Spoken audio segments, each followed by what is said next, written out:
Bom, pessoal, então boa noite. Começando aí a nossa disciplina de Sistemas de Computação e Informação. A gente vai...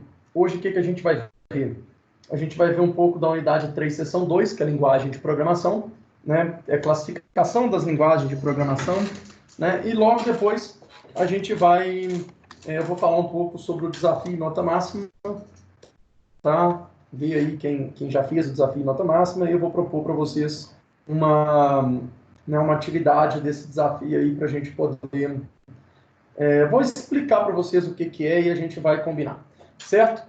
A gente não vai conseguir ver toda a aula de linguagem de programação, porque essa aula ela é um pouquinho grande, eu acho que é uma aula bacana aí para vocês saberem, e aí a gente vai dividir ela em duas partes. Beleza? Então, vamos lá, né? Vamos começar aí com o nosso boa noite aí. Boa noite, Antônio.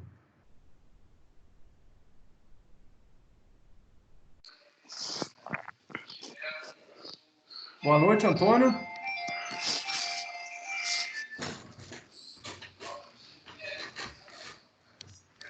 Boa noite, Fernando Barbosa. Boa noite. Tudo bom? Como é que estão as coisas aí? Tudo tranquilo?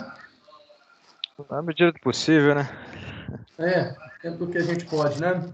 É o que tem para Vamos que hoje, vamos. mas vamos que vamos, né? Feriado, ficou em casa, descansou? Estudando, né? Pondo as coisas em dia, né? Sim, Aproveitando aí muita que a coisa gente pelo não menos. pode sair, a gente aproveita e põe tudo em dia, né, cara? Vai adquirindo conhecimento, né? Com certeza. Esse momento aí é bom a gente, né, já que a gente não pode sair mesmo e tal, a gente estudar um pouco, né? Fazer Sim. alguns cursos online, algumas coisas assim, para a gente poder evoluir aí, né? Com Volto a falar certeza. isso aí. Na hora que essa economia voltar, a nossa área vai ser a principal área aí para fazer ela alavancar, com certeza, né? A área de sistema de informação, área de tecnologia, área de computação, vai ser a área que a gente vai precisar. Certo? Isso aí. Beleza, então, boa noite, Edson. Boa noite.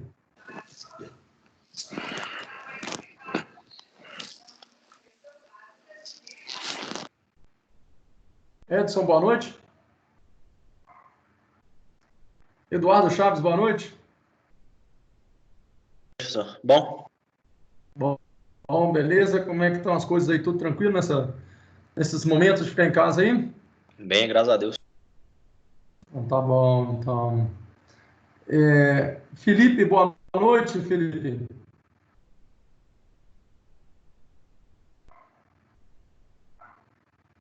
Felipe, Ô, pessoal, o Felipe tem um problema lá do microfone, lá o microfone dele do não microfone. funciona, não.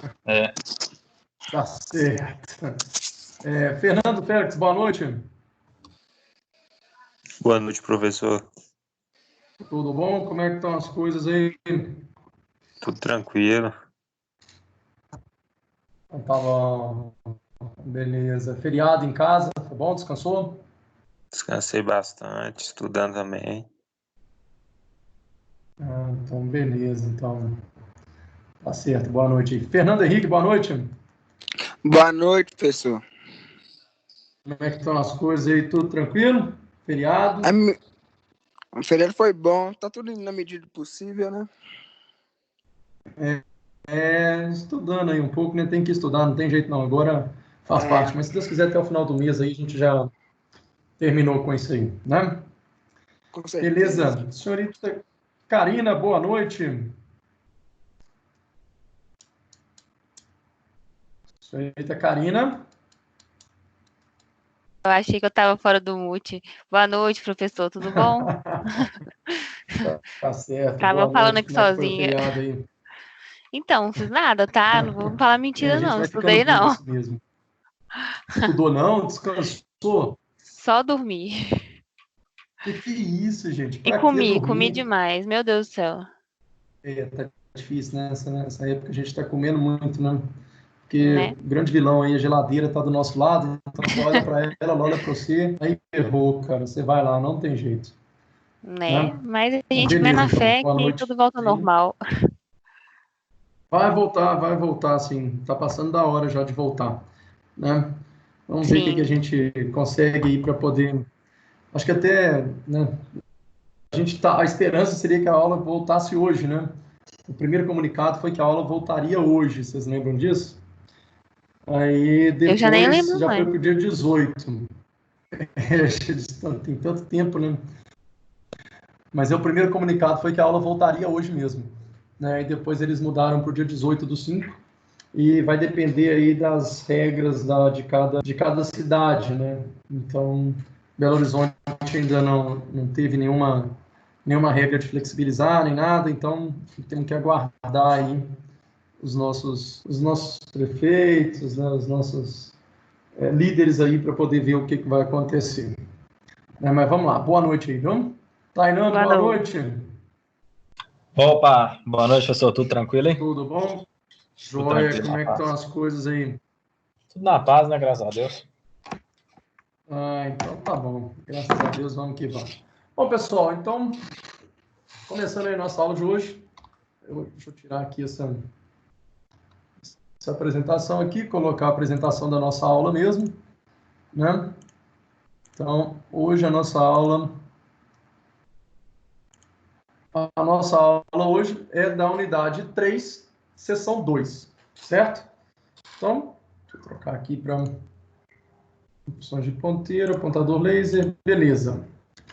Então, nossa bibliografia ainda continua nossa bibliografia padrão, né, que é Sistemas de Computação e Informação, tá, do Rui Flávio de Oliveira. Então, beleza. Primeira coisa, na unidade 3 que a gente vai ver, a unidade 3 é Tecnologia e Desenvolvimento de Sistemas. Semana passada a gente viu a seção 2, né, a seção 1, desculpa, e nessa semana a gente vai ver a seção 3.2, que é classificação e tipos de linguagem de programação. Vamos lá, alguém lembra o que nós vimos na seção 3.1? Lembram aí, senhores? E senhoritas? Não, Aham. Seção 3.1 foi o quê? Quem lembra aí?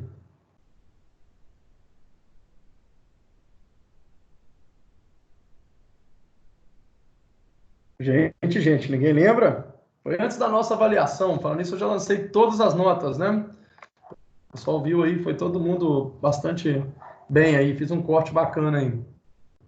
Na seção 3.1, a gente viu os processos de desenvolvimento de sistemas, tá? E agora a gente vai ver a seção 3.2, que é a classificação, né, de tipos, classificação e tipos de linguagem de programação, certo? Então, vamos lá. Primeiro, senhores e senhoritas, o que é uma linguagem de programação? Quero que vocês falem mesmo. O que vocês acham que é uma linguagem de programação? Vamos lá. Vamos falar todo mundo aí. O que é uma linguagem de programação, senhores e senhoritas? é linguagem para conversar com computador, ser humano com computador. Sim, é uma linguagem, né? Onde o computador entende o que é que a gente vai fazer, né? É uma linguagem onde a gente vai passar, né, instruções para que o nosso computador entenda o que a gente vai querer que ele faça. Tranquilo, senhores, em relação a isso aí? Muito simples, né? Beleza. Para que serve a linguagem de programação, né?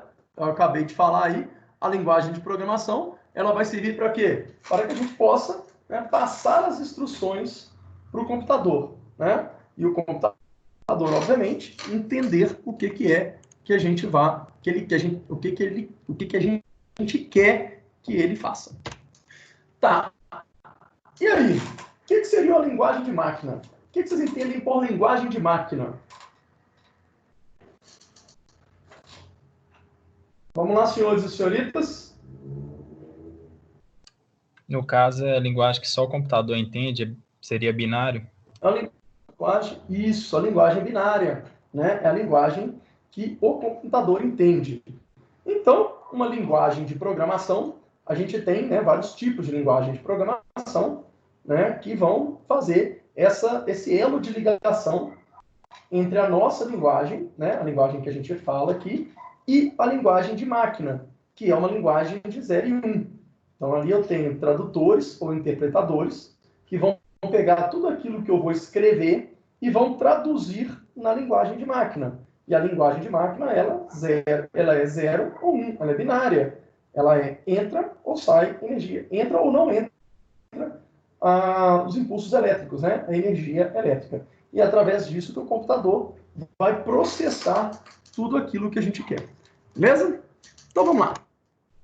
As linguagens de programação, elas podem ser classificadas em relação a 3 critérios. O primeiro critério, em relação ao nível dessas linguagens de programação. O segundo critério, em relação ao nível. Quais os níveis que tem? Baixo nível, médio nível ou alto nível. Então, esses são os níveis das nossas linguagens de programação. O segundo critério é em relação à geração, né? Onde eu tenho primeira geração, segunda geração, terceira, quarta ou quinta geração.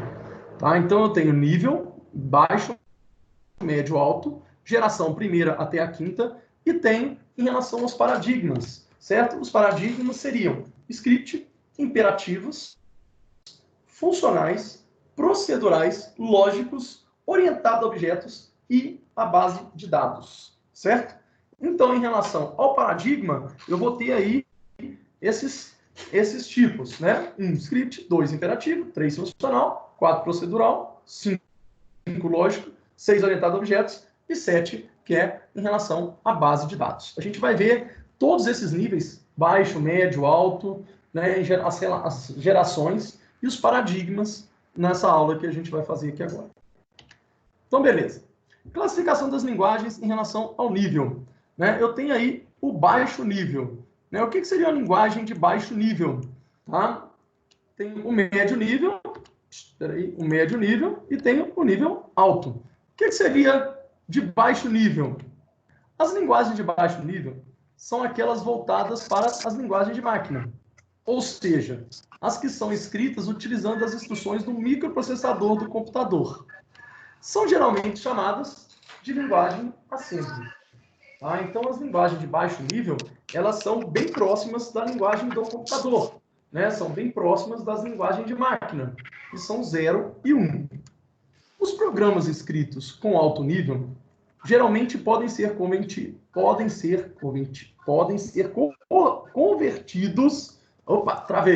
com programas especiais para baixo nível. Né? Então, o que acontece? A gente vai programar em alto nível, e alguns programas, né, alguns compiladores vão fazer o quê? Traduzir essa linguagem para o baixo nível, que é a linguagem que vai ser utilizada aí pelo computador. Então, um exemplo dessa linguagem de baixo nível aí é um assembly. Né? Então, aqui, eu tenho um código assembly. Tá? Então, eu tenho aqui um section.txt, global start, aí eu tenho start. Aí eu tenho aqui um move EAX,3. O que eu estou fazendo aqui? Eu estou movendo o quê? 3 para dentro de uma variável EAX. Aí tem, lá, substituir EAX por 0. Então, aqui, move EBX, sub EBX, adicionar EAX com EBX. Então, o que acontece? Aqui, eu faço o quê? Eu faço toda essa linguagem aí do assembly. Né? São comandos dessa linguagem assembly, que ele é muito mais difícil do que uma linguagem de alto nível. Certo, senhores? Aí aqui eu tenho MSG, DB, resultado é igual a 0 vezes A, 0 vezes D. Né? Deixa eu ver aqui, ó. 0 vezes A, cadê o A? O A deve estar por aqui, ó. Aqui, ó. EBX, A. Isso aqui eu não sei o que é esse. OAX. OXA. OXA, deixa eu ver aqui. Não tem nem variável XA aqui. Eu nem sei falar para vocês como é que é, mas isso aqui é um código assembly aí que vai executar alguma coisa. Ok, senhores? Linguagem de baixo nível. Os programas são executados com maior velocidade de processamento. Por que eles são executados com maior velocidade de processamento? Porque ele é mais perto da linguagem de máquina. Né? Então, quanto mais próximo da linguagem de máquina, obviamente, mais rápido fica essa execução. Os programas vão ocupar menos espaço na memória. né? Porque eles vão ser salvos ali praticamente em linguagem de máquina. Então, eles são bem menores e executam mais rápido. As desvantagens. Em geral, programas Assembly têm pouca portabilidade. Isto é, um código gerado para um tipo de processador não serve para outro. Tá? Então, o que acontece? Se eu for lá e programar para um tipo de processador, eu não tenho como julgar isso num outro tipo de processador. Por quê? Porque o processador ele não vai conseguir executar esse meu programa. Códigos Assembly não são estruturados, tornando essa programação muito mais difícil. Tá? Então, ele não é estruturado. O que vai ser um código estruturado? É um código que vai ter uma estrutura onde eu declaro variáveis, depois eu pego as informações do sistema, jogo nas variáveis, depois eu faço esse processamento e depois eu faço esse retorno. Tá? E essas linguagens Assembly, que são as linguagens de baixo nível, elas não têm, né, elas não são estruturadas. Então, obviamente, fica muito mais difícil você programar aí. Agora, o nível médio. São linguagens voltadas ao ser humano e à máquina. Meio termo, né?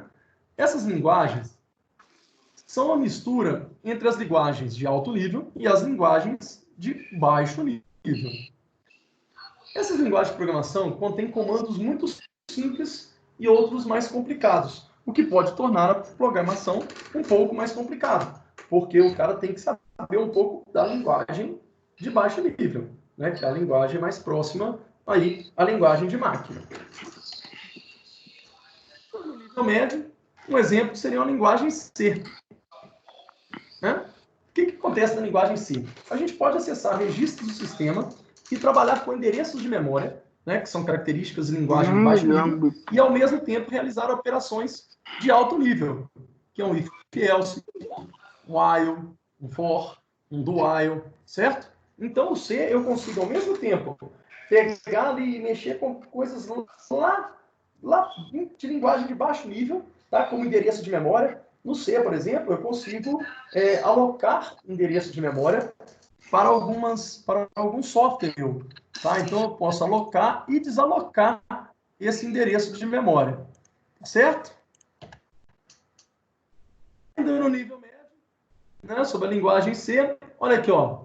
Aqui eu tenho um exemplo de linguagem C, né, onde eu tenho XY e aqui, quando eu tenho asterisco, P é um ponteiro para, né, é um ponteiro, ele vai apontar para alguma coisa, ele vai guardar o endereço de memória.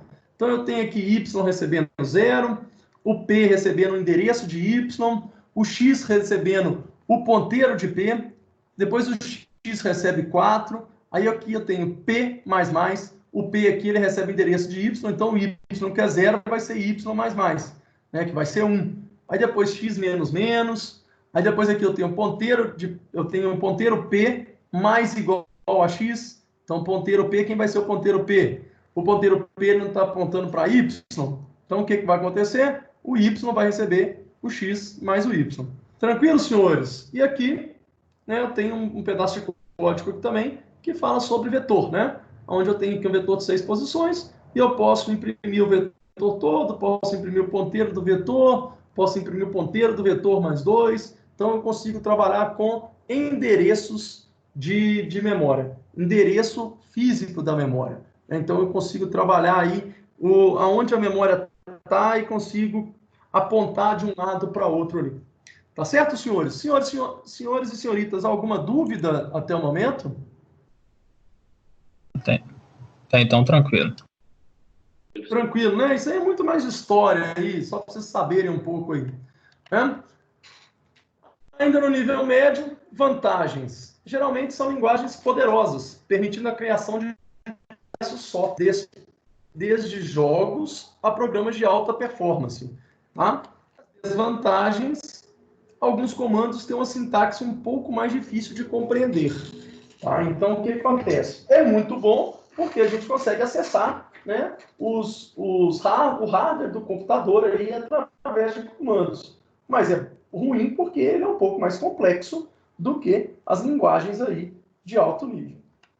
Linguagem agora de alto nível. São linguagens mais voltadas para quem? Para a gente, né? Para o ser humano. Em geral, utiliza sintaxe mais estruturada, tornando o seu código bem mais fácil de se entender.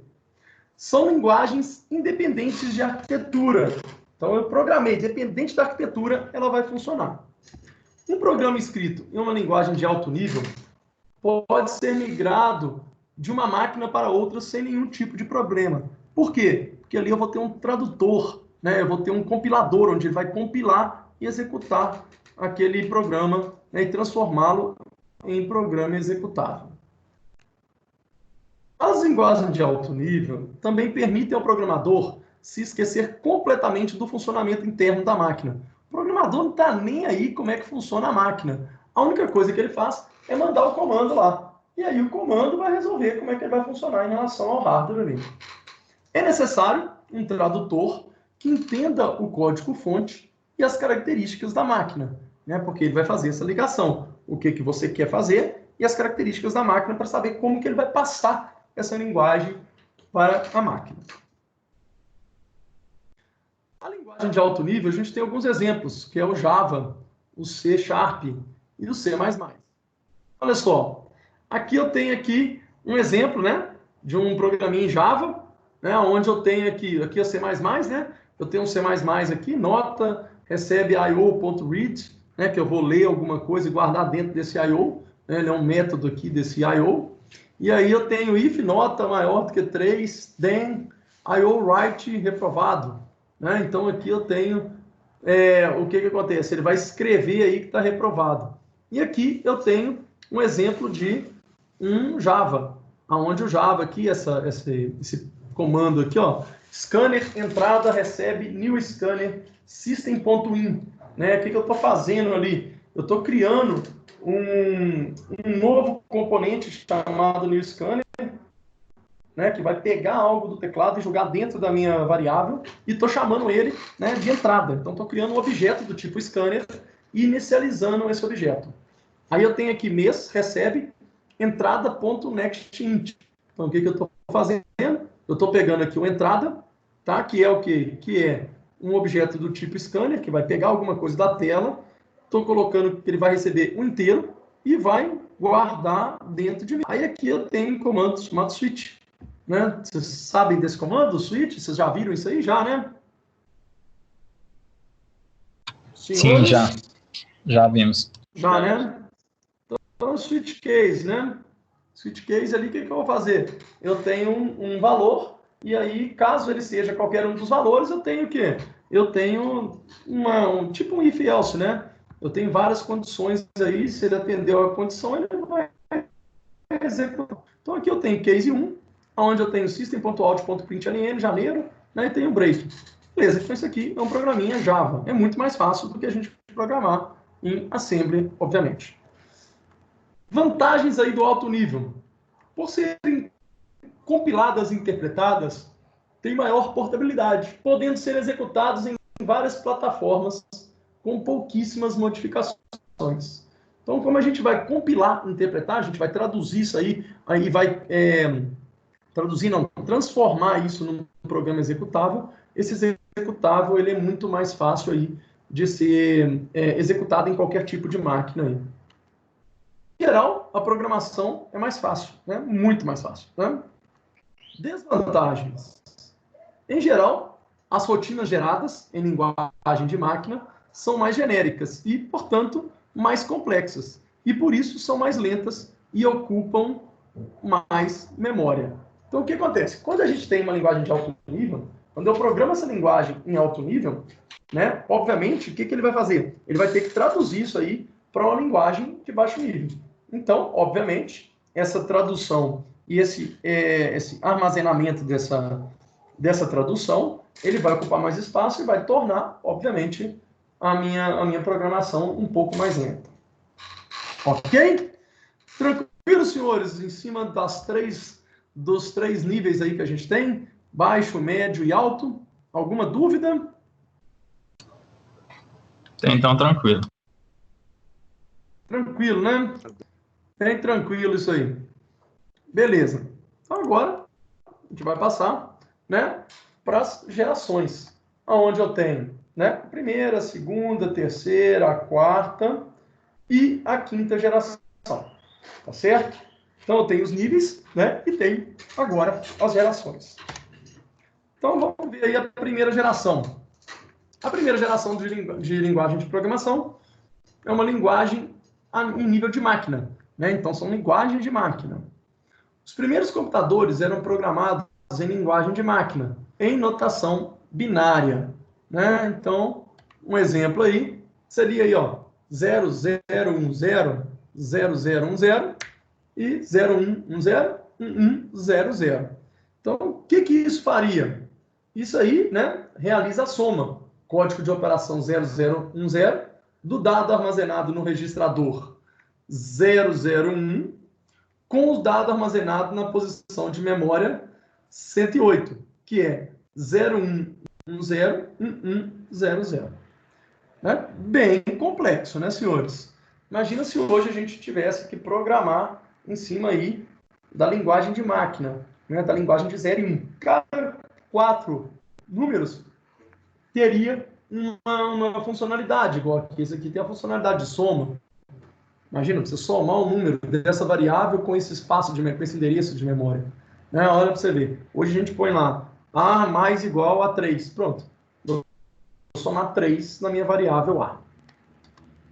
A primeira geração ainda, cada instrução de máquina é, em geral, formada por um código de operação e um ou dois endereços de registradores. As linguagens de máquina permitem a comunicação direta com o computador, em termos de bits, registradores e operações de máquina bastante primitiva. Então, eu programo tudo ali em relação ao 0 e ao 1.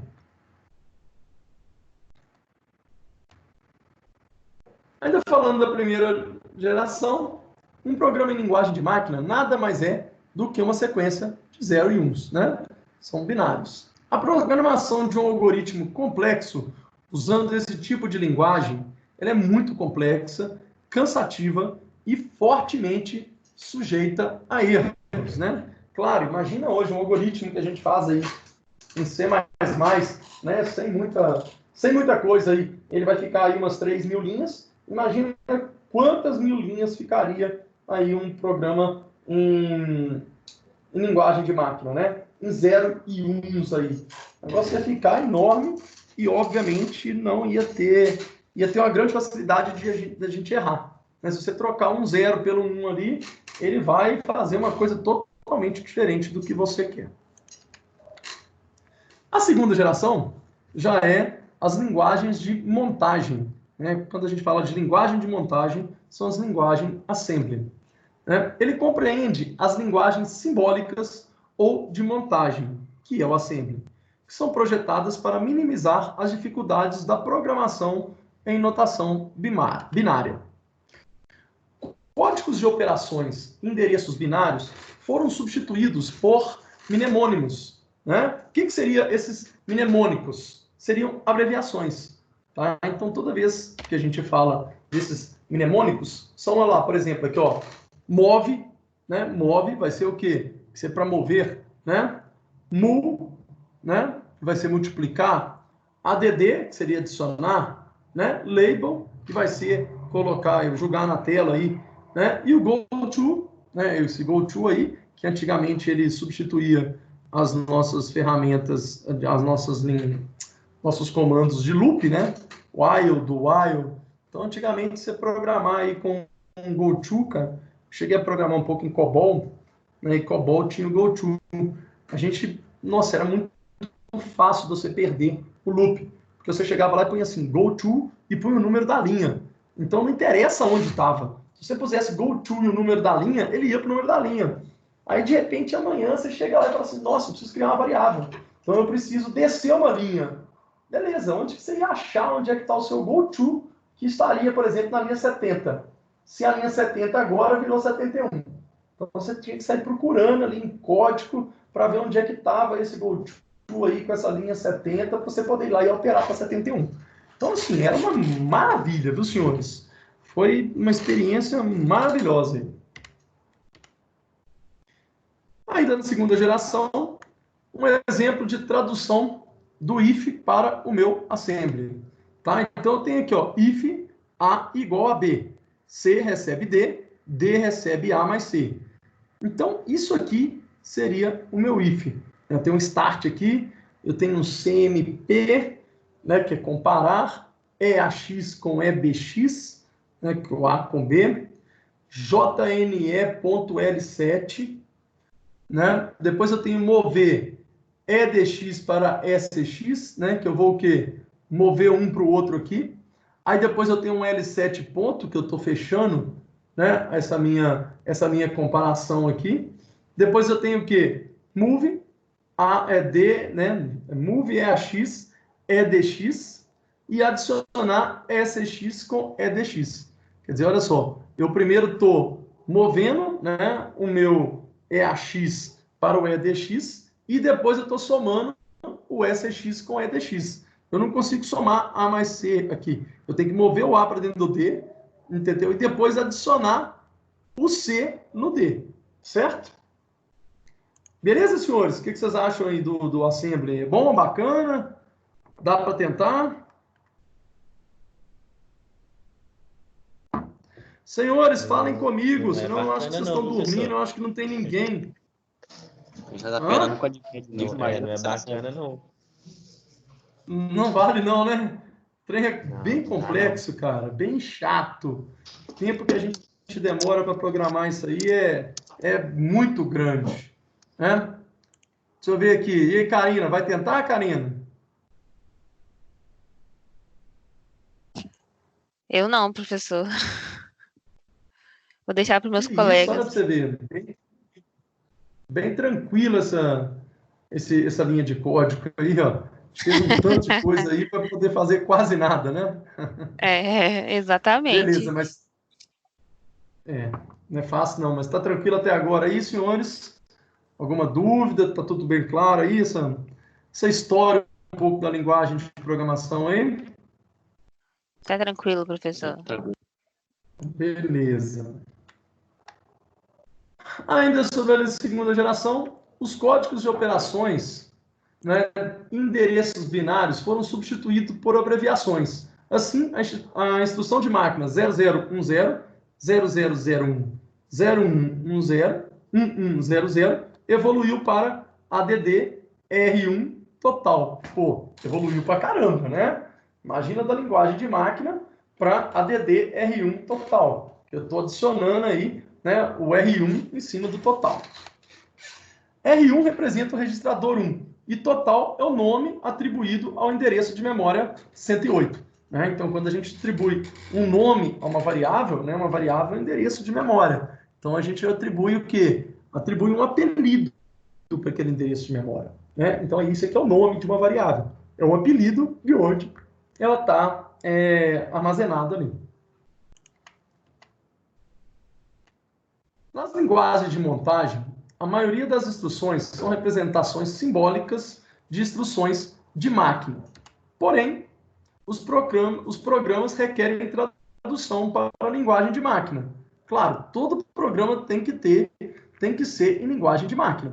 A gente pode até programar, né, numa linguagem de programação. Né? A gente tem um tradutor, um compilador que vai executar, né, que vai traduzir isso aí para a linguagem de máquina e passar para o nosso processador para que ele possa executar. A geração já está evoluindo aí, ó. Vai ser o quê? Uma linguagem orientada a usuário. Né? Elas surgiram aonde? Na década de 60. Algumas delas são orientadas à solução de problemas científicos. Já outras são usadas para aplicações comerciais. As instruções oferecidas por essas linguagens pertencem, em geral, a 3 classes. Primeira, instrução de entrada e saída. Depois, instrução de cálculos aritméticos ou lógicos. E depois, instruções de fluxo de controle de exceção. Seriam desvios condicionais, incondicionais e processamento iterativo. Não, bem, na terceira geração a gente já começa a entender. Né? Eu tenho ali uma instrução de entrada, uma instrução de saída, então eu consigo pegar um dado aí de um teclado, eu já consigo ter uma instrução aí de cálculo aritmético ou lógico, que são expressões que a gente utiliza para programar, E logo depois eu tenho o quê? Os fluxos de controle de exceção, né? Que são os desvios condicionais, um if-else, né? Eu tenho um processamento interativo, que é um loop de repetição. Então aí já começa a chegar mais próximo do que a gente conhece. Exemplos dessas linguagens, né? Então a gente tem aí a BASIC, o ALGOL, o PLI, o Pascal, o ADA, o C, né? Então isso aí a gente já conhece. Um exemplo aí do BASIC, né? Olha como é que fica muito mais fácil. Tem o var, number, recebe 8. Tem o if, number, menor do que 0. Then, quer dizer, faça, né? Print, number is negative. Né? O número é negativo. Aí eu tenho else if, number, maior do que 0. Then, number is positive. E else, né? Se ele não for menor do que 0, nem for maior do que 0, obviamente, ele vai ser 0. E depois tem um end if aí. Ok, senhores? Alguém programa em BASIC aí? Já programou? Já ouviu falar? Sim ou não, senhores? Falem comigo. Eu nunca vi, não. Não. Falem comigo, senão eu começo a ficar com sono e durmo aqui. Por favor. Tá? Então, falem, perguntem, faça a nossa aula ficar um pouco mais interativa aí, porque senão nós estamos, né, quase dormindo aqui todo mundo. Ok? Vamos lá. Ainda tem a terceira geração, que são linguagens orientadas ao usuário. Nesta geração também surgiram linguagens declarativas, as quais se dividem basicamente em duas classes. As funcionais, as quais se baseiam na teoria das funções recursivas, como, por exemplo, né, um Lisp, e as lógicas. A gente vai ver isso aí, a gente vai ver essas duas classes, funcionais e lógicas, daqui a pouquinho aí. E as lógicas cuja base é a lógica matemática, né? Um exemplo aí de Prolog. As linguagens da terceira geração requerem um tradutor para transformar os seus comandos em linguagem de máquina. E a gente tem dois tipos de tradutor. A gente tem um compilador e um interpretador, certo? Todo mundo sabe o que é um compilador e o que é um interpretador? Quem sabe aí? Vamos lá. O que é um compilador e qual que é a diferença de um compilador para um interpretador? O compilador, ele transforma o código em um arquivo em binário, né, que vai ser entendível pelo computador, e os interpretadores são lidos linha a linha, por exemplo, o JavaScript. Isso mesmo. Né, o compilador, o que ele faz? Quando você usa um compilador como um programa, ele vai pegar todo o seu programa, vai compilar esse programa, transformar em linguagem de máquina e transformar num executável para você. Já o interpretador, não. O interpretador ele vai pegar linha a linha e vai traduzir essa linha e vai mandar isso aí para o nosso compilador executar. O compilador, quando compila, gera executável e manda executar. O interpretador, não. Vai interpretar linha a linha. Beleza? Então, vamos lá. Passando agora para a quarta geração, né? São linguagens orientadas à aplicação. As linguagens de terceira geração foram projetadas para programadores experientes e não para os usuários finais. Já as da quarta geração, né? Já aumentou isso aí.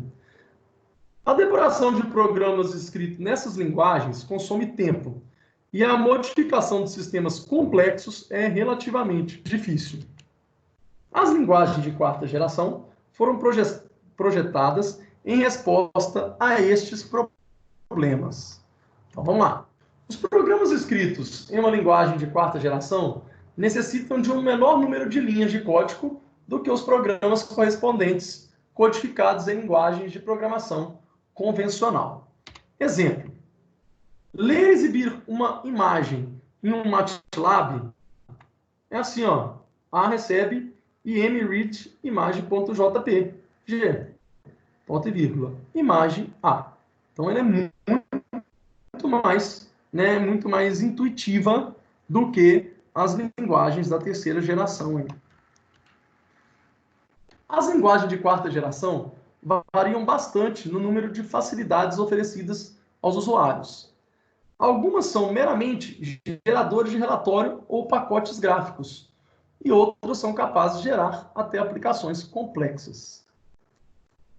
Em geral, essas linguagens são projetadas para atender a classes específicas de aplicações. Então, você tem aí essas linguagens aí que a gente vai lá e só gera um relatório. Então, isso aí são linguagens da quarta geração. Tá? Então, ela é mais específica para um nicho ali, né, de mercado que precisa específico. Os principais objetivos aí das linguagens orientadas à aplicação. Facilitar a programação de computadores de tal maneira que usuários finais possam resolver os seus problemas. O próprio usuário pode chegar lá e, né, e fazer lá o seu softwarezinho que emite o relatório lá. E acessar o processo de desenvolvimento, apressar, desculpa, o processo de desenvolvimento de aplicação.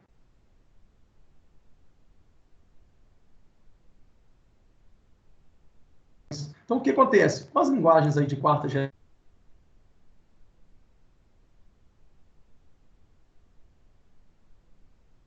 muito mais fácil, né? E muito mais barato, né? Você fazer o quê? Você programar. Por quê? Porque o próprio usuário consegue fazer isso. Ok? Pessoal, vocês estão conseguindo me ouvir direitinho aí? Porque aqui está falando que tem uma má qualidade da rede aqui. Deu uma cortada, pessoal. Mas voltou normal agora. Voltou? Cortou aonde aí? Quer que eu repita alguma coisa? Deu para pegar o raciocínio, entendeu? Mas... Não, beleza. Tá, na hora que se parar a minha voz aí, gente, vocês me chamam aí, por favor, tá?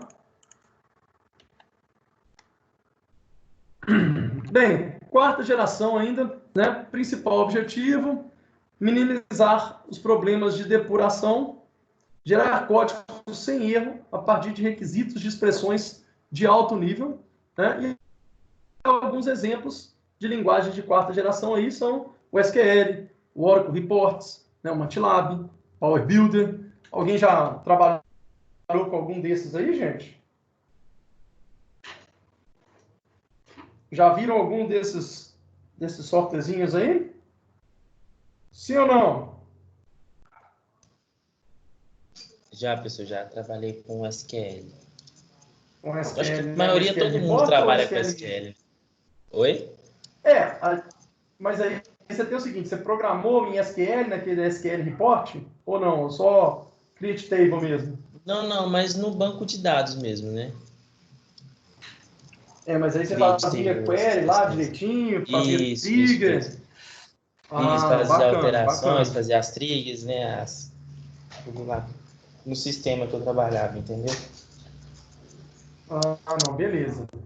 Tem aí também, eu já trabalhei uma vez com o Oracle Reports também. Ele é um softwarezinho muito simples, cara, onde você vai lá, ele te dá todos os campos e você cria o relatório, entendeu? Então, isso aí, esse Oracle Reports, na época que eu trabalhei, foi um software para uma faculdade. E a gente gerava diário da faculdade, entendeu? Então, eu tinha o quê? Eu tinha todo o banco no Oracle, né? E a gente gerava esses diários aí, né? Esses diários mesmos que antigamente tinham nas faculdades, que o professor levava, aquela que imprimia uma folha, tipo uma folha A3 mesmo, né? Grandona, onde tinha lá aquela linha azul e branca, cinza e branca, né? Onde tinha vários nomes dos alunos lá. Beleza. Passando para frente ainda, vamos aqui para quinta geração, né? Quinta geração vai ser as linguagens aí a linguagem de programação para a resolução de problemas a partir de restrições dadas para o programa, em vez de desenvolver algoritmos. São principalmente na área que seria inteligência artificial, né? Então, o que acontece? As linguagens de quinta geração aí são linguagens mais voltadas para o IA, né? Onde a gente tem uma quantidade a gente ensina para o computador como tomar essas decisões. elas facilitam a representação do conhecimento, o que é essencial para a simulação de comportamentos inteligentes.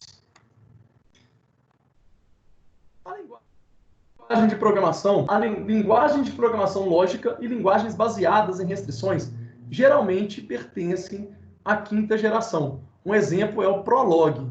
O Prolog é uma linguagem de quinta geração. Na década de 80, as linguagens de quinta geração eram consideradas o futuro da computação, sendo surgido que elas substituiriam as linguagens de gerações anteriores. Mas, obviamente, que não, não substituiu. Um grande problema era o quê? Era desenvolver algoritmos genéricos e eficientes em um problema complexo, certo? Então, isso aí é que era o grande problema aí dessas linguagens de quinta geração. Beleza. Agora vamos para as classificações das linguagens, que são os paradigmas, certo? Então, os paradigmas aí, eu tenho algumas linguagens classificadas em relação a paradigmas, onde eu tenho paradigma de linguagem de script, paradigma de linguagem imperativa, paradigma de linguagem declarativa, paradigma de linguagem procedural, paradigma de linguagem orientada a objetos e linguagem de base de dados. Então, eu tenho esses 7 tipos aí de classificação das linguagens aí, dos paradigmas. Vamos falar um pouquinho de paradigma de linguagem de script, certo? O que é script, na verdade? Alguém sabe o que é script aí? Quando eu falo assim, faz um script para mim. Tá, o que seria script? Alguém sabe me falar?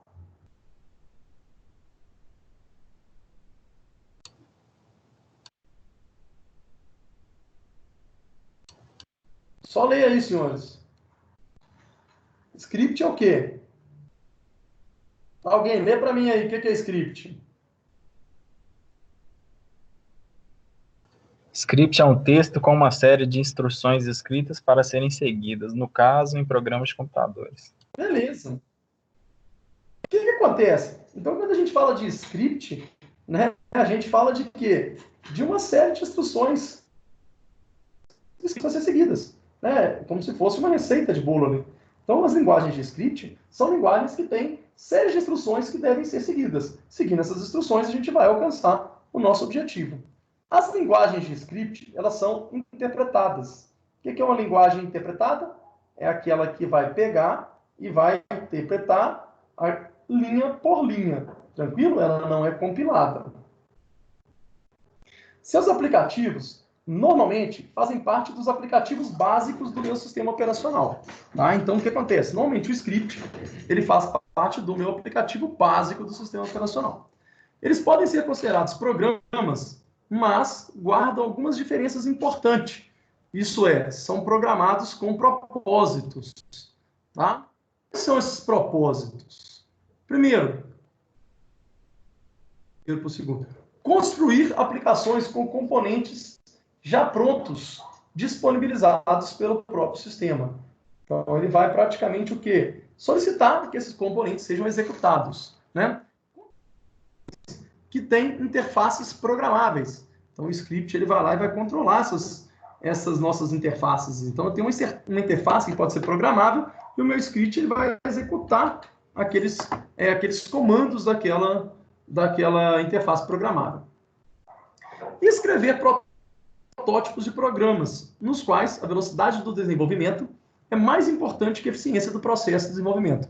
Então, alguns scripts aí eu utilizo para poder escrever o protótipo urgente, rápido. Muito mais importante ele ser rápido do que ter uma eficiência no meu processo de desenvolvimento. Exemplos aí de linguagens de script. Eu tenho o C, o CH e o Bash. Todas essas são linguagens de linhas de comando de interface de texto do meu sistema Unix. Ok? O AWK, o PE e o Python, né? Python. Que são o quê? São linguagens voltadas para prototipagem e desenvolvimento rápido de procedimentos simples no nosso computador. Tá certo? Tem o PHP, o JCL e o JavaScript, que são o quê? São linguagens de script para web. Tranquilo, senhores, em relação a linguagens de script? Dúvidas aí, senhores e senhoritas? Por favor, falem comigo. Tá tranquilo, Não, professor. Tranquilo. Aqui É tranquilo. muita matéria, né? É muita matéria, é muita teoria, né, senhores? Mas não tem muito jeito, não. Tá certo? Paradigmas de linguagem imperativa. São aquelas que os comandos, né, que são os imperativos, geram resultados a partir de dados de entrada. Né? Como assim? Eles vão descrever um problema que deve ser resolvido. A solução escrita ela é escrita através de algoritmos e dos comandos utilizados para implantar esse algoritmo. Então, o que vai acontecer? São os programas que a gente está acostumado, né? São os programas onde a gente vai ter comandos que são imperativos. Eles mandam fazer alguma coisa, ok? As vantagens dessa linguagem imperativa.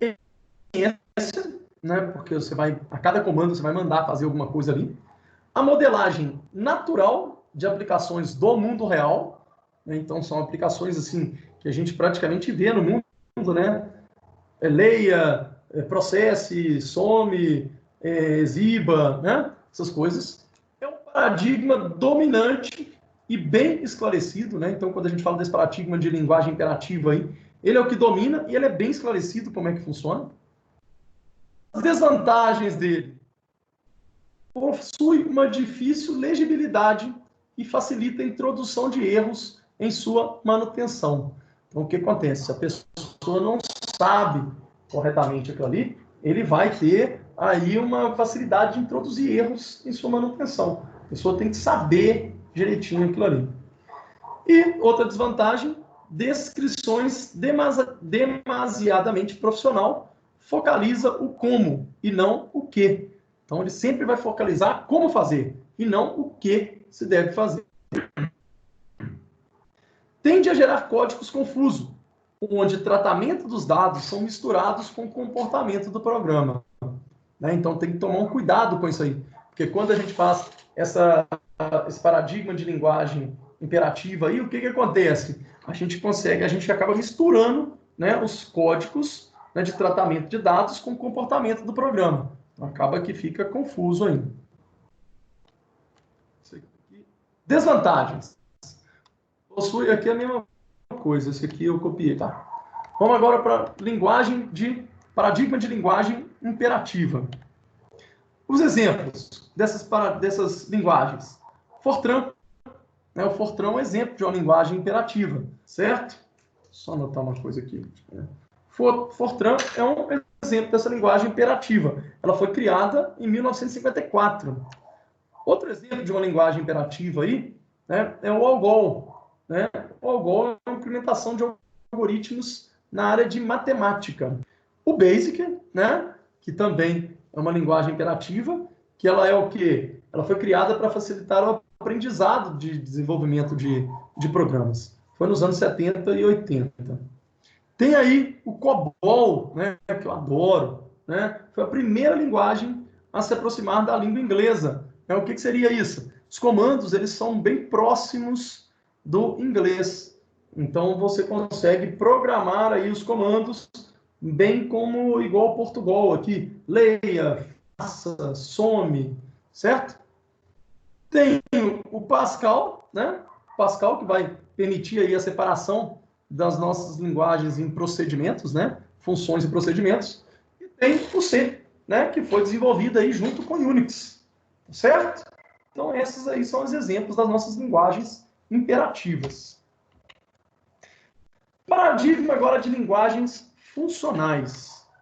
São aquelas que os programas não executam ações no sentido de modificar um ou mais estados por meio da alteração de valores de variáveis e valores de memória. Vamos lá, o que seria isso? Conceito de memória e conceito de variável são ausentes. Tá? Então, quando a gente fala de linguagem funcional, a gente não fala de memória e não fala de variável. Não se preocupe com como um problema será resolvido, mas sim com a declaração desse problema, né? Se preocupam com o que é o problema. Ele é um processo de relatar problemas de funções. Tá? Vamos lá. Trata a computação como um processo de avaliações de funções matemáticas, uso de estados ou dados mutáveis, que são as variáveis, né? Então, tudo que ele vai fazer, ele vai transformar em funções matemáticas. Ele vai enfatizar a aplicação dessas funções em contraste da programação imperativa, que enfatiza a mudança do estado do programa.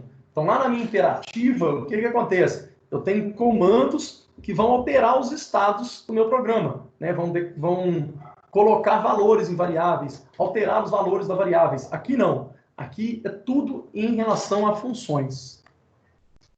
A visão funcional resulta num programa que descreve as operações e que devem ser efetuadas para resolver o meu problema. Então, tudo em relação à função. Vamos lá. Programar uma linguagem funcional consiste em pensar qual função deve ser aplicada para transformar uma entrada qualquer em saída desejada. Então, o que acontece?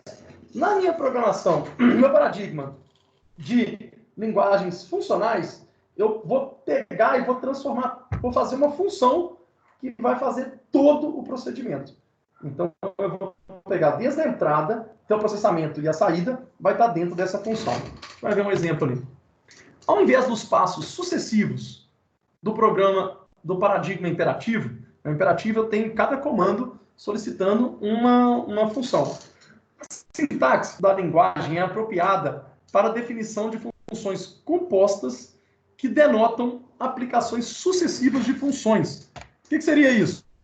Eu vou declarar, né, eu vou programar desse jeito, onde eu tenho função dentro de funções matemáticas. Então, eu não tenho aí alguns comandos para poder executar algumas funções. Eu tenho simplesmente uma função dentro de outra função. Entenderam aí o que é um paradigma de linguagem funcional aí? Sim ou não? Então, sim. Por enquanto, dá para entender, pessoal. Vamos que vamos. É muita coisa, né? Mas vamos que vamos. Faltam só 19 slides. Características da programação funcional.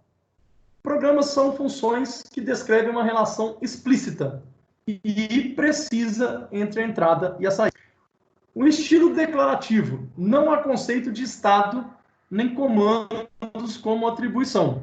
Tudo feito em função. Então tá aqui, ó. Tudo aqui. Dist, x1, x2, ó, x1, y1, x2, y2 recebe sqrt, a parênteses, x2 menos x1, elevado ao quadrado, fecha parêntese mais. A parêntese, y2 menos y1, 1, elevado ao quadrado, novamente, fecha. Certo? Então, tudo isso vai ser feito em cima de funções. Tá vendo aqui, ó? Se a gente fosse programar isso aí numa linguagem imperativa, a gente dividiria isso aí em 5, 6, 7 linhas aí, para a gente poder entender isso melhor. Ok? Vantagem aí das linguagens funcionais. Simplifica as resoluções de alguns tipos de problemas, né?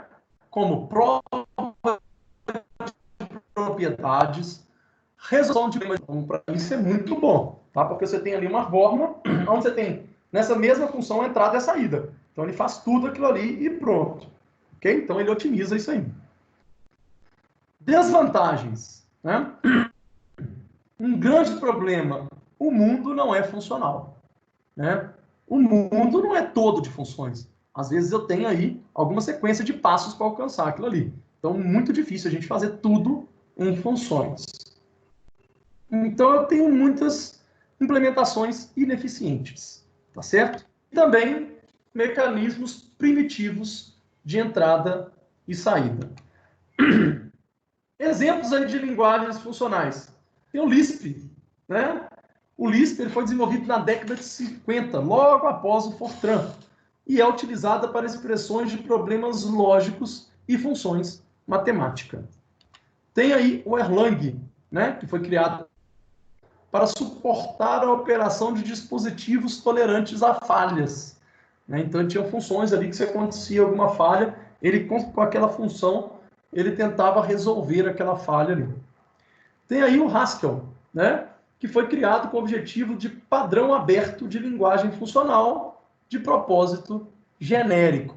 Né? Então, ele queria aí ter uma linguagem funcional onde ele teria um padrão aberto que ele poderia tentar resolver qualquer tipo de problema aí, né? Obviamente que ela é muito utilizada para algumas coisas bem específicas. A gente nem utiliza muito na área de programação de computadores mesmo, não. Paradigmas de linguagens procedurais são aquelas em que as expressões sintáticas, quando grafadas corretamente, descrevem ações chamadas de procedimentos, né? Então, eu vou conseguir o quê? Eu vou conseguir transformar em procedimentos. Tem a possibilidade de se declarar procedimentos, que são subrotinas, que podem ser invocados a qualquer momento da execução do meu programa. Né? Então, é como se fosse aí, né, os meus métodos, né, de uma classe, mas são procedimentos, porque eu não estou falando ainda de orientação a objeto. Então, eu tenho procedimentos que ficam em cima do meu programa main, onde eu posso chamá-los a qualquer momento. São um subconjunto das linguagens imperativas. Então, quer dizer que toda linguagem procedural também é imperativa, certo? Então, quando eu falo de linguagem procedural, ele tem os comandos lá que vão fazer o quê? Que vão fazer alguma coisa, executar alguma coisa. Então, uma linguagem procedural, ela também é imperativa. Não quer dizer que toda linguagem imperativa seja procedural, porque eu tenho orientação a objetos. Ok? Procedimentos podem chamar a eles mesmos. Olha aí a recursividade, certo? Vocês já trabalharam aí com recursividade? Alguém sabe o que é recursividade? Já na matéria de algoritmos, no primeiro semestre, a gente usou para calcular a sequência de Fibonacci. Isso mesmo fala. Fibonacci, isso mesmo. Isso. A sequência de Fibonacci ela é resolvida através da recursividade, né? Onde você faz uma autochamada ali das funções até chegar no número 1, correto? Uns exemplos aí de linguagens procedurais. Pascal, né? O C++ e o Java, tá certo? São linguagens aí procedurais. Paradigma aí das nossas linguagens lógicas, né? São aquelas em que os problemas resolvidos são baseados em uma lógica formal. Ela tem o objetivo de resolver questões em que técnicas como indução e dedução são necessárias. Né? Então, olha só. Então, aí, o que eu vou usar nessa linguagem? As duas técnicas de indução e dedução. Okay? E, obviamente, eu tenho que ter informações para que eu possa induzir ou deduzir. Um programa lógico é equivalente à descrição do problema expresso de maneira formal, similar à maneira que o ser humano raciocina sobre ele. Tá? Então, o que acontece? Eu tenho ali o meu programa que ele é praticamente como que o meu raciocínio lógico do ser humano. Né? Então, ele vai aí meio que imitar, né, o raciocínio do ser humano. Até por isso ele tem as técnicas de indução e dedução. A programação lógica consiste em declarar fatos que podem ser relações, né, associações ou regras que produzem fatos deduzidos a partir de outros. Né? Então, o que acontece? Eu vou declarar alguns fatos, quer dizer, eu vou ensinar o meu programa a ter uma decisão em cima daquilo ali. Certo? São programas lógicos. O programador deve conhecer os relacionamentos entre as entidades e os conceitos envolvidos para descrever os fatos relacionados ao problema. O programador tem que conhecer muito o ambiente, o que vai acontecer, para que ele possa programar essa dedução ou essa indução. Esses programas, eles descrevem um conjunto de regras que disparam ações quando as suas premissas são satisfeitas. Né? Então, eu tenho regras ali, né, que são, né, opções, Onde aconteceu alguma coisa, faz isso. Aconteceu outra coisa, faz aquilo. Isso é que são as premissas. As premissas são, caso aconteça uma coisa, faz A. Caso aconteça outra coisa, faça B. Ok? São bastante úteis aonde? Na inteligência artificial. Se eu tenho indução e dedução, e se eu vou ensinar as coisas para a minha máquina, se eu vou passar essas informações para ela poder, através de algumas premissas, que são regras, tomar essa decisão, obviamente, a gente está falando de inteligência artificial. Isso que é inteligência artificial. Os programas conseguem emular o raciocínio humano. Então, a gente consegue o quê? A gente consegue ficar bem próximo a algo que eu consiga passar para o computador. Tá? Ele não vai raciocinar igual um ser humano. Aquilo que eu falei para vocês. Se por um acaso o teto estiver caindo, o que você vai fazer? Você vai sair correndo. Tá? Agora, um robô, por exemplo, se você não passar essa premissa para ele, não ensinar a ele que quando cai alguma coisa e bate nele, ele tem que sair correndo, ele não vai conseguir fazer. Ele vai ficar assim, opa, é uma coisa diferente para mim. O que eu vou fazer? Não sei. Como que eu vou aprender isso aí para ter uma indução ou uma dedução do que eu tenho que fazer? Vantagens aí.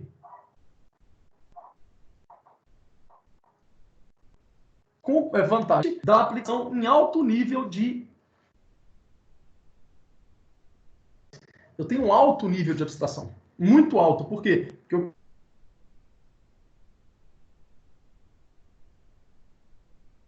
eu tomo a decisão que eu preciso. Outra vantagem, a linguagem mais próxima do raciocínio humano. E as desvantagens? Dificuldade em expressar algoritmos complexos. Então, é muito difícil aí os algoritmos mais complexos aí com essa questão de induzir ou deduzir. E uma complexidade exponencial. Claro. Mais difícil vai ser, quanto mais coisa você quer tomar de decisão ali, através da indução ou decisão, mais coisas você vai ter que ensinar para a máquina, para mais coisas ela poder executar quando acontecer. Então, tem uma complexidade exponencial. Temos aí dessas linguagens. Eu tenho o Prolog. O Prolog ele foi criado em 1972 com um esforço comum entre a França e a Escócia.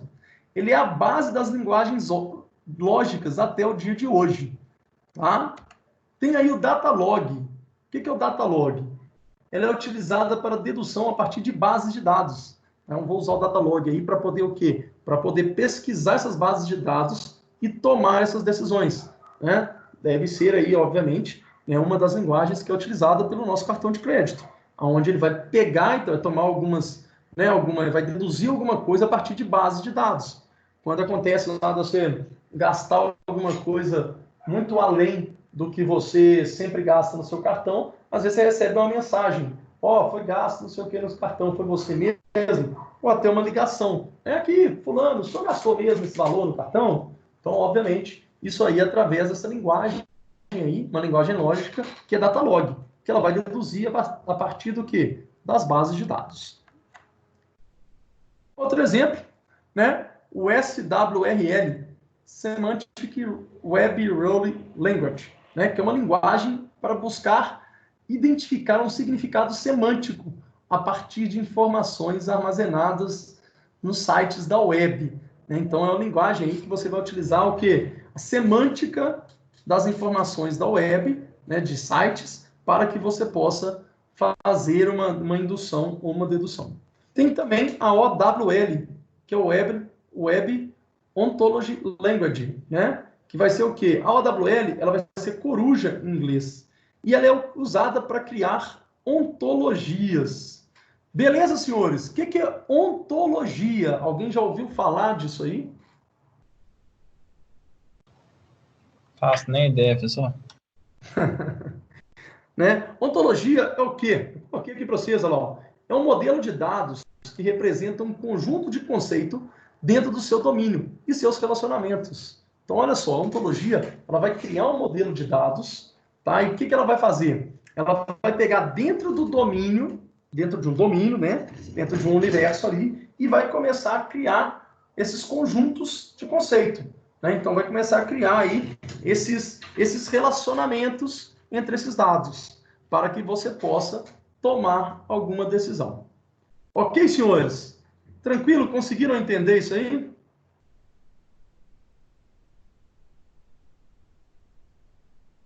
Senhores, estão dormindo? Estão por aí? Como estão?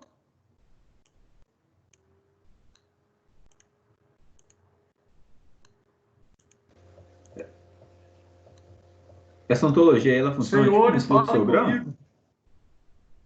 Não, ele não vai ser um fluxo, não. Ele vai ser mesmo uma base de dados, onde você vai criar o quê? Você vai começar a fazer um conjunto de conceitos, as coisas que se parecem aí, para que ele possa fazer uma base de dados, né, que vai ser relacionada para poder tomar decisão. Entendeu? Então, por exemplo, né, vamos pôr aí não é um exemplo de ontologia, não, mas quando você começa nos seus gastos de cartão de crédito, né, quando você vai usar uma ontologia, ele vai começar a fazer o quê? Ele vai começar a agrupar os tipos de gasto para verificar, por exemplo, quanto que o Ivan gasta mais em cada tipo, para que ele possa, por exemplo, oferecer alguma coisa dentro do tipo que ele gaste mais. Entendeu? Beleza. Beleza, senhores? Tranquilo? Então, vamos lá. Estamos quase acabando, tá? Agora vamos ao paradigma de linguagem orientada a objetos. Faltam só dois, orientado a objetos e bases de dados. Né? Orientado a objetos, os objetos, né? Eles tratam os elementos e conceitos associados ao problema como objetos. Né? Muito simples, a gente sabe isso aí, orientação a objeto. Os objetos são entidades abstratas que embutem dentro de suas fronteiras as características e operações relacionadas com a entidade real. A gente está falando aí de classe, de objeto, né? Sugere a diminuição da distância entre a modelagem computacional com o mundo real. Né? Então, orientação a objetos, o que acontece? Eu vou pensar em cima de objetos. Né? Eu vou desenvolver um software para uma faculdade. Então, eu vou pensar em cima do objeto aluno, objeto professor, objeto disciplina, né? Objeto matrícula na disciplina, matrícula no curso. Então, ele fica mais perto do mundo real. O ser humano se relaciona com o mundo através de conceitos de objetos. Estamos sempre identificando qualquer objeto ao nosso redor. Para isso, a gente dá nome, né? E de acordo com suas características, classificamos em grupos. Então, olha só, se a gente vê tudo através de objeto, se a gente sempre identifica qualquer objeto que está ao nosso redor, se você parar e der uma olhadinha no seu redor, você vai conseguir falar pelo menos aí uns 15 objetos ao seu redor. Né? Tem computador, tem uma caneta, tem um papel, tem um lápis, tem uma borracha, tem um celular. Né? Então, a gente vai identificar isso aí, né? Os objetos. E para isso, olha só, se eu já identifiquei o objeto, eu já dei um nome, celular. Né? Como que eu sei que é um celular? Através de umas características. Opa, atributos. Certo? Então, eu tenho o quê? Eu tenho o meu celular, que é o nome da minha classe, tem os atributos, que são as características, e ele está dentro de um grupo, né? Qual poderia ser um grupo do celular? O mesmo grupo do computador, né? Que seriam aí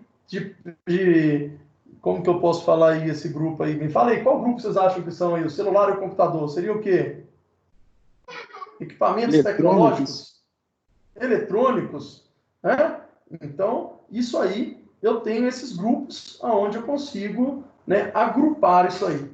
Tranquilo, senhores, em relação a essas linguagens orientadas a objetos? Ela vai ser muito próximo do nosso mundo real, porque o nosso mundo real é todo em objetos, ok? Sistemas são vistos como coleções de objetos, né, que se comunicam. Então, toda vez que eu vou desenvolver um sistema, eu vou definir todos os meus objetos, vou fazer as classes, né, que é a descrição desses objetos, e vou ter comunicação entre esses objetos. Olha o meu sistema de faculdade, onde eu tenho um aluno, professor, eu tenho uma matrícula, disciplina. Esses objetos têm um relacionamento. Né? Eles se comunicam enviando mensagens, colaborando para dar o comportamento global do meu sistema.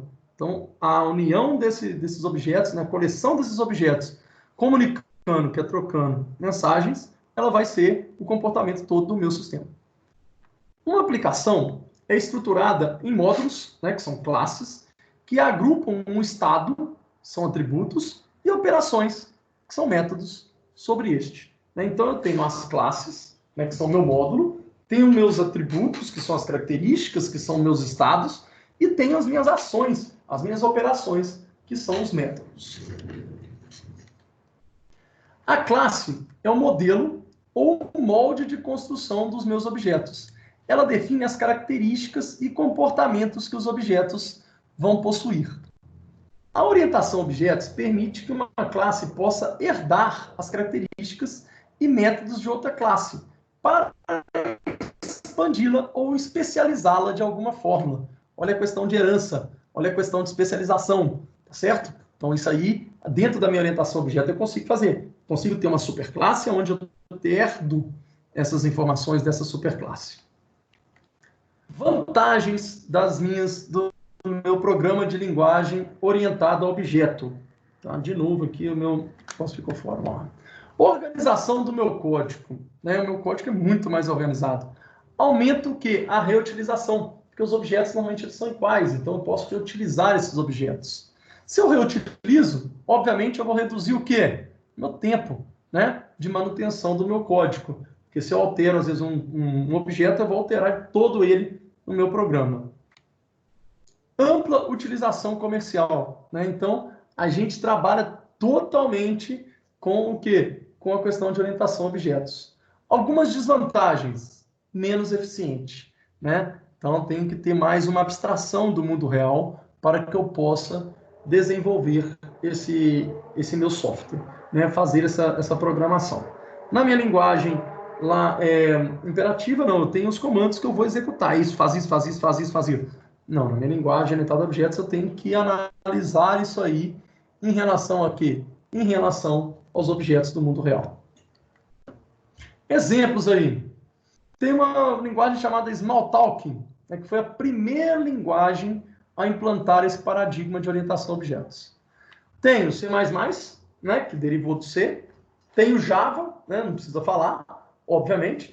Tem aí o Eclipse. O Eclipse é uma SDK, né, é uma SDK para Android. O que seria SDK, senhores? Vocês sabem?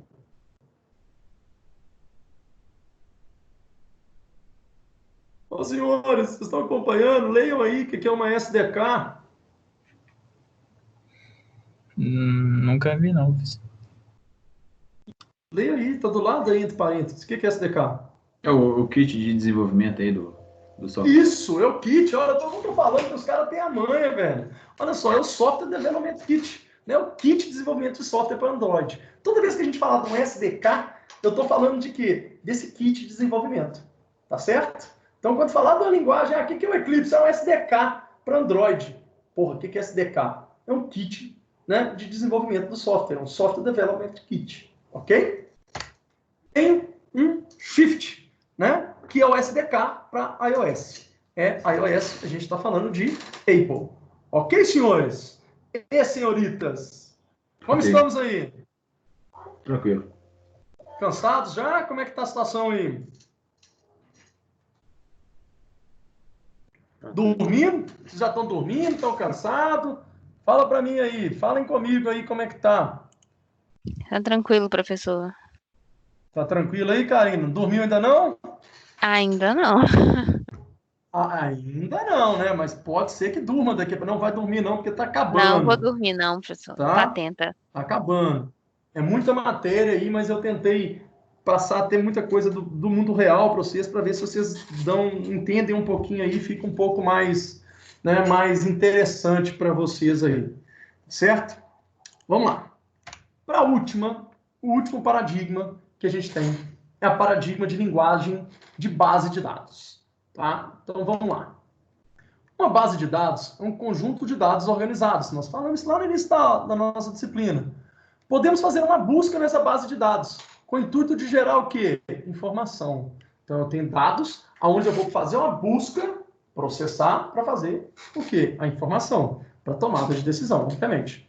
As organizações, as buscas e os relacionamentos entre os dados de uma base relacional ocorrem por meio desta linguagem, que é a linguagem de base de dados. Essas linguagens são utilizadas para criar programas de manipulação de bases de dados, né? Exemplos.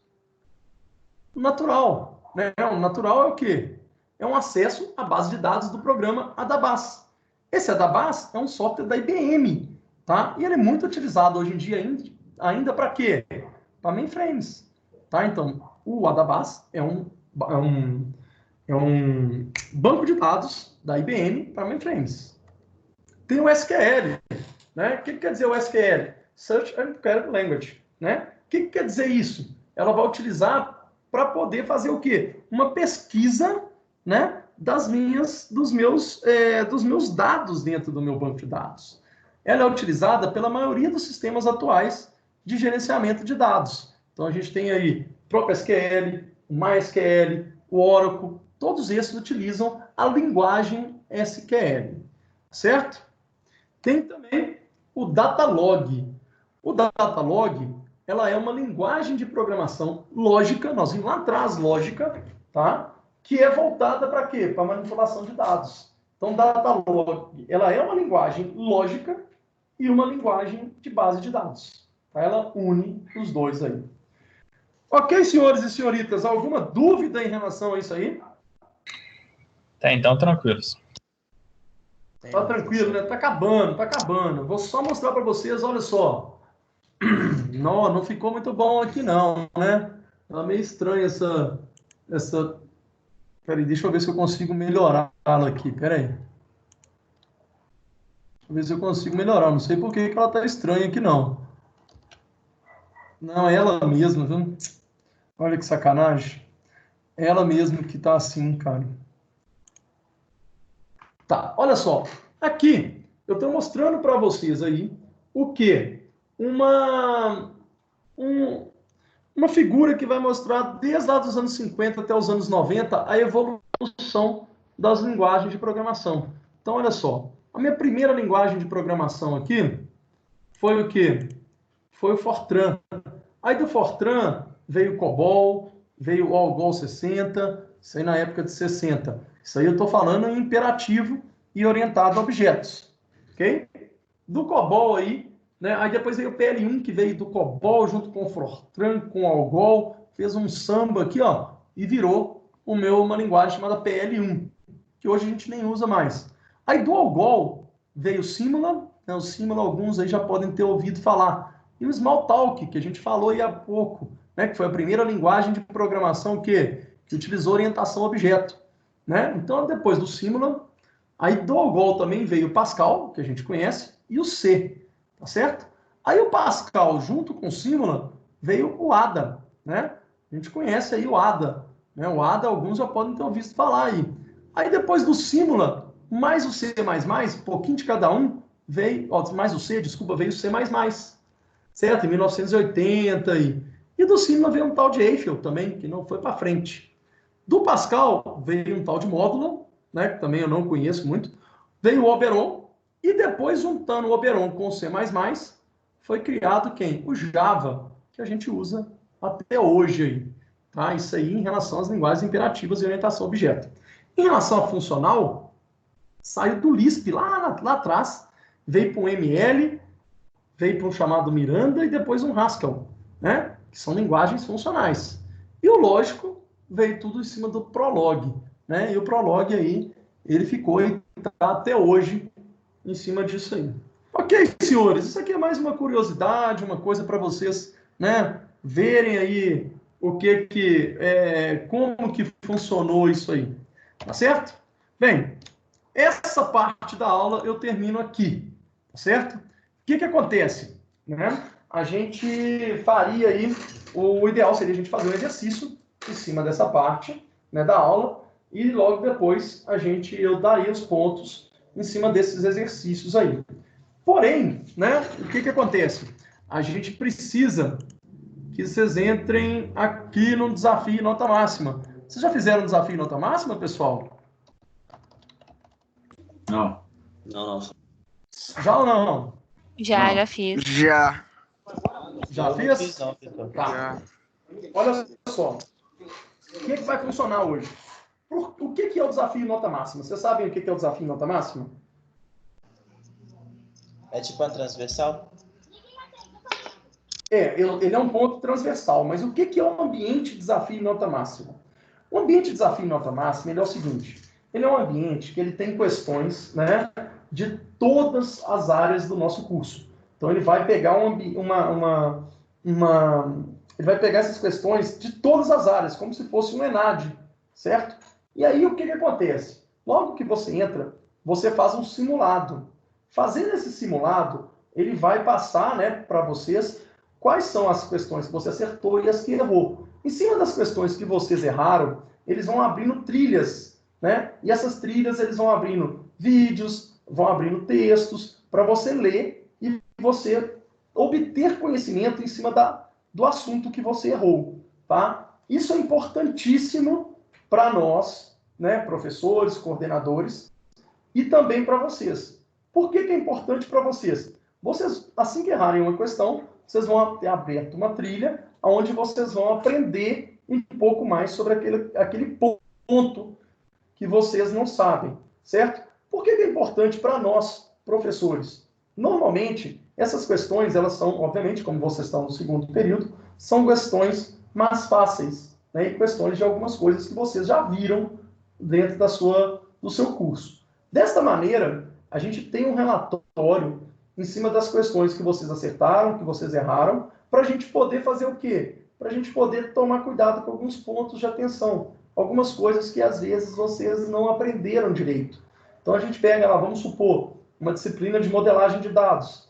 Todo mundo errou essas questões de modelagem de dados, 90% da turma. Chega um relatório para a gente, né, onde fala assim, olha o ponto de atenção de modelagem de dados. A turma não pegou isso aí direito. Então, a gente pode, às vezes, tentar o quê? Pegar uma outra disciplina e dar uma revisão dessa parte de modelagem de dados que vocês, às vezes, não entenderam corretamente. Então, é uma ferramenta para vocês importantíssima e para nós também importantíssima, porque a gente tem uma noção de como está o conhecimento de vocês e aonde a gente pode melhorar o nosso curso aí, para que a gente possa sair, né, com um aprendizado bacana para vocês, certo? E o que acontece? Obviamente, né, por ser um ambiente da Pitágoras, da Croton, a gente é cobrado por alguns indicadores. Então, a gente precisa ter aí mais do que 90% da sala, né, com o desafio nota máxima, pelo menos feito o quê? O nosso simulado. Simulados são, acho que 10 ou 20 questões, né? Quem fez aí, quantas questões são? São Vocês 20 lembram? questões. São 20 questões, né? Então, a gente precisa de, pelo menos, até sexta-feira, que todo mundo faça, né, essas questões aí do simulado do desafio nota máxima. Então, o que acontece? Eu combinei com o professor Ítalo, né, nosso coordenador, que eu seria meio que o padrinho de vocês. Então, o que seria esse padrinho de vocês? Eu daria, né, durante a minha aula, igual agora eu terminei a aula 8h49, a aula vai aí até 9, até 10 horas praticamente, eu vou dar esse restante de tempo para que todos entrem no desafio nota máxima, façam o simulado, quem já fez o simulado, façam mais uma parte do desafio nota máxima, e eu daria, né, vou dar aí 200 pontos para quem mandar para mim o print, né, dessa página do desafio nota máxima, com o quê? Com o nome dele e a pontuação que ele fez. Então, quem fez, depois de quem já fez o simulado, já pode mandar de uma vez. E aí, eu vou pontuar 200 pontos para cada aluno que me mandar isso aí. Tá certo, senhores? O que vocês acham? Uma boa vocês fazerem isso agora? Professor, quem está um dia no desafio nota máxima e só não fez o simulado, tem que fazer o simulado? Não, todo mundo tem que fazer o simulado primeiro para depois entrar no desafio, viu? Eu só não fiz o simulado. Não, mas como que você não fez o simulado? Primeiro você tem que fazer o simulado, não? Ah, não, o meu parece que não está preenchido, não. Eu olhei lá, falou que tem que fazer as 20 questões, mas o resto eu fiz. Então faz as 20 questões lá. Estranho, porque normalmente quando a gente entra, a primeira coisa que ele faz é o simulado, entendeu?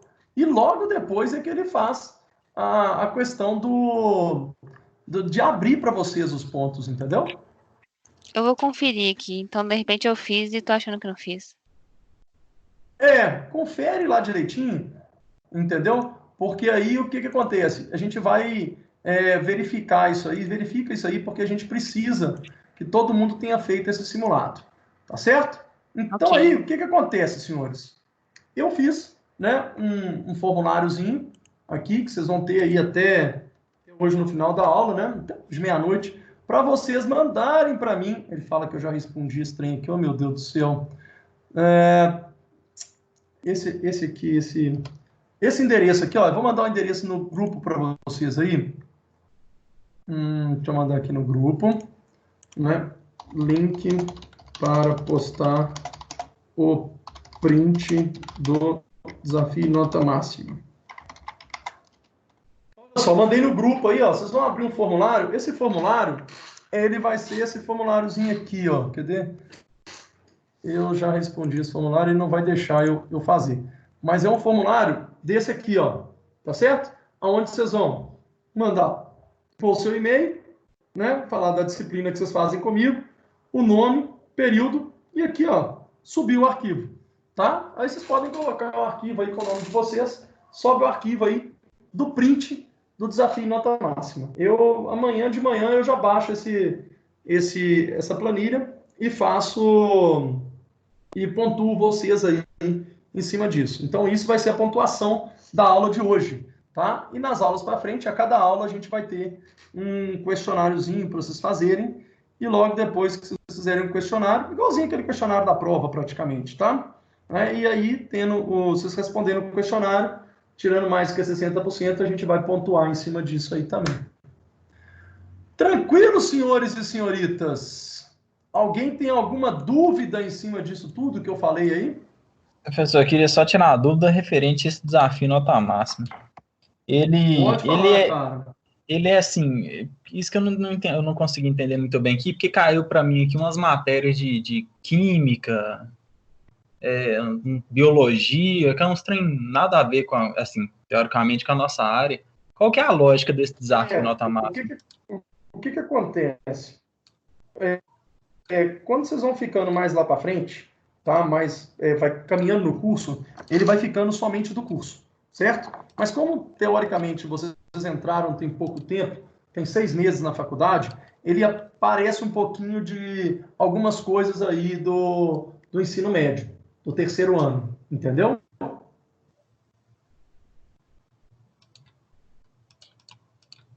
Entendi. Oi? Quem perguntou aí? Entendeu? Então, o que acontece? Semestre que vem vocês vão ter de novo o desafio. Então, semestre que vem ele vai pegar todas as disciplinas que vocês já fizeram e aí o negócio vai começar a voltar mais para o curso. Entendeu? Então, isso aí ele vai te mostrar um pouquinho do que vocês já fizeram, que está um pouco mais fresco aí dentro da memória de vocês. Tá certo, senhores e senhoritas? Beleza. Então, mãos à obra aí, quem já tem a pontuação lá no desafio nota máxima, só dar um print e mandar para mim aí nesse formulário aí que eu fiz aí para vocês. Quem não fez o simulado, faça o simulado, me mande lá o print com o nome de vocês e a pontuação que vocês têm, entendeu? Só para a gente poder avaliar isso aí e dar os pontos para vocês. Ok, senhores, alguma dúvida, alguma coisa? Beleza, tranquilo.